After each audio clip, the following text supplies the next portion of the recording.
Jadi gandengannya ilmu itu amal. Tidak disebut ilmu kalau tanpa amal. Tidak mungkin orang nyampe ke level fikih kalau tanpa amal. Apa amal itu? Amal itu meninggalkan yang sekarang demi yang akan datang. Jadi amal itu melakukan sesuatu untuk tujuan nanti. Itu amal. Tidak hanya untuk seneng-seneng sekarang. Itu namanya amal. Untuk bisa begini orang butuh ilmu. Jadi untuk bisa melakukan sesuatu yang manfaatnya ada di depan, itu kan kita butuh ilmu. Maka tarkul ajil lil ajal. Tidak cuma mikir sekarang apa, tapi besok apa. Meskipun ini ya, dikasih minum 2 gelas besar ini, saya selalu minum 1 dan biasanya setengah. Kenapa? Saya punya ilmu, kalau tak minum semua nanti tidak bisa pulang aku. Perutnya mesti kebanyakan air. Nah, itu tarkul ajil lil ajal, biar nanti perutku tidak anu. Ajil lil ajal juga bisa diartikan meninggalkan yang dunia demi akhirat. Itu juga butuh ilmu. Ilmu plus amal. Jadi itu versinya Imam Abu Hanifah. Jadi tidak hanya sifat yatajalla bihal madkur, jadi tentang sifat yang nempel di kepala, pemahaman tentang sesuatu, tapi juga ada amalnya. Pemahaman tadi hakikatnya adalah pemahaman diri yang itu diwujudkan dalam amal. Baru orang ini disebut orang berilmu. Jadi berilmu itu tidak cukup hanya orang bisa diskusi, ikut ILC, ikut apalah gitu acara TV. Tidak cukup itu. Kalau cuma ngomong semua orang bisa. Cuma ada al-amalu bihi. Kayak kalau di TV-TV kan kadang dia ngomongnya apa, di rumah ngapain, kesehariannya kayak gimana, tidak nyambung sama hidupnya. Jadi ilmu tidak bisa hanya pencitraan. Kalau hanya pencitraan levelnya belum ilmu. Hanya gaya itu tidak bisa. Ilmu itu gandengannya amal. Oke, terus. Nah, dasar-dasar ilmunya sudah. Sekarang kita masuk ke niat. Saya bolak-balik ngomong hati-hati, niatnya dijaga. Karena kuncinya segala sesuatu itu ada di niat. Saya minum tadi, itu nilai minumku seperti apa tergantung niatnya. Kalau niatnya hanya menghilangkan haus, ya cuma hausnya hilang itu dok yang saya dapat. Kalau niatnya hanya mencontohkan teori ilmu, hanya contoh itu dok yang saya dapat dan kalian dapat. Kalau niatnya menjaga tubuh biar tetap sehat, hanya itu yang saya dapat. Maka hati-hati. Dia bisa hanya minum tadi, bisa membawaku ke surga, bisa bernilai ibadah, bisa loh, macam-macam. Bisa sia-sia, nggak ada gunanya apa-apa. Misalnya saya sebenarnya nggak pingin minum, perutku masih kenyang, cuma sudah dibikinin minum, gimana lagi, terpaksa tak minum. Itu kan niatnya terpaksa untuk nyeneng-nyeneng kita takmir. Ya hanya itu yang saya dapat. Tapi dia juga bisa membawaku ke surga. Saya mau minum biar hausku hilang terjaga. Karena Allah menyuruh menjaga tubuh ini supaya sehat. Allah memerintahkan begitu. Semoga dengan minum ini Allah ridho dengan yang saya lakukan dengan minum. Dia jadi bernilai ibadah. Jadi cuma minum seteguk tadi bisa membawa ke surga. Ketika Allah ridho. Jadi yang mahal itu nyari ridhonya Allah. Jadi kamu ngaji ke sini juga ditata niatnya biar setiap apapun yang kamu lakukan bernilai mencari ridhonya Allah. Siapa tahu di perbuatanmu yang mana, disitulah ridhonya Allah turun dan kamu selamat. Makanya kemarin-kemarin banyak sekali cerita yang pelacur yang menyelamatkan anjing yang kehausan.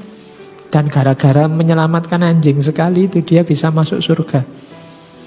Itu kan perbuatannya kecil, tapi mungkin keikhlasannya si pelacur ini bisa membuat Allah menurunkan ridhonya. Maka jangan bosan-bosan. Tiap hari hidup kita itu kan dari kegiatan ke kegiatan. Setelah ini mungkin nongkrong, gitaran, setelah ini itu niati yang bagus-bagus. Niat insung main gitar supaya dapat ridhonya Allah.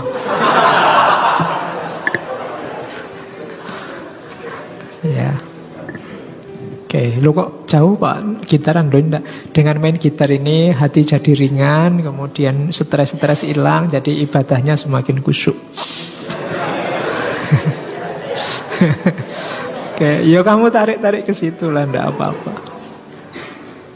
Oke, belajar juga begitu. Jadi yang pertama pasti niatnya cari ridhonya Allah dulu.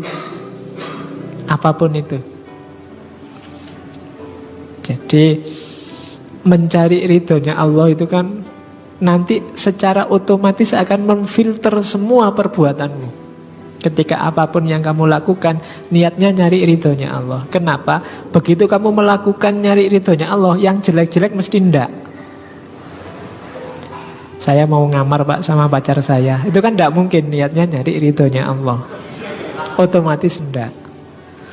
Mau ngambil sandal di masjid nyari yang paling bagus, ndak mungkin saya mau nyari sandal yang bagus semoga Allah ridho, ndak, mesti ndak. Jadi ketika kamu niati pokoknya semua kegiatan nyari ridhonya Allah, itu secara otomatis memfilter semua yang jelek-jelek. Kalau kamu memang serius. Kecuali hanya basa-basi.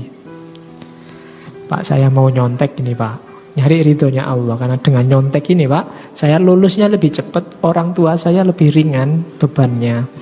Jadi ini saya nyontek dalam rangka birrul walidain Pak. Semoga Allah ridho dengan ini Pak. Nggak, itu kamu mesti bikin-bikin. Nggak mungkin dengan jalan yang curang Allah akan ridho. Jadi belajar juga begitu. Kamu tadi yang Pak, saya ini mau buka situs-situs yang diblokir ini Pak. Belajar saya ini Pak, biar dapat wawasan baru. Mesti enggak, hatimu sendiri enggak bisa dibohongi. Jadi maka mencari ridho Allah di setiap aktivitasmu itu sebenarnya secara otomatis memfilter yang baik dan yang buruk, yang srek dengan yang enggak srek. Nabi itu kan rumusnya simple. Baik itu yang kalau kamu lakukan itu kamu dilihat orang lain kamu tidak masalah, tapi yang dosa itu mahaka fisodrika, yang kamu ragu-ragu, dan kalau orang lain tahu kamu malu, kamu tidak suka, itu kemungkinan besar dosa. Kayak tadi buka situs-situs, berdua sama pacarmu ngamar, itu mesti kalau ada yang tahu kamu tidak suka, itu kemungkinan besar dosa atau tidak pantas. Jadi hindari. Jangan niat nyari ridhonya Allah. Kalau sudah di situ kamu minggir aja. Lebih baik tidak. Kalau terpaksa ya tidak diulangi. Kalau sudah, ya kan banyak orang momen tertentu itu dimensi manusianya hilang. Dimensi manusia itu yang tadi akal sehatnya tidak jalan dalam banyak hal. Maka orang yang bisa ma'rifatun nafsi tadi, memahami diri itu, coba kamu muhasabahlah. Dalam momen apa kamu sering kehilangan dirimu, sering akal sehatmu tidak jalan. Dalam kondisi sangat sedih kah, atau sangat seneng kah, atau dalam kondisi apa? Nanti coba kamu cermati dan kamu ingat-ingat, kamu hati-hati di situ. Saya itu kalau sedih sih malah ingat Allah Pak. Kalau seneng juga ingat Allah. Saya lupa Allah itu kalau pas duitnya habis misalnya, atau kalau pas mau ujian akhir, itu biasanya sudah tidak terlalu itu lagi Pak. Yang penting bisa nilainya A aja. Nah, itu kamu coba baca dirimu sendiri. Kamu sering kehilangan diri waktu apa? Coba kamu baca, kamu yang sering posting di Facebook, nulis WA, postingan dan WA-mu yang sering kamu sesali yang tentang apa? Dan itu kamu tulis ketika kamu sedang ngapain? Sedang ingin dipuji orang kah? Sedang ingin menunjukkan kemampuanmu kah? Sedang ingin jajal? Kamu cermati sendiri. Misalnya kamu ngupload foto, terus aduh kok tak tadi kok tak upload ya aku nyesel lah. Kondisi dirimu ketika ngupload foto itu sedang apa?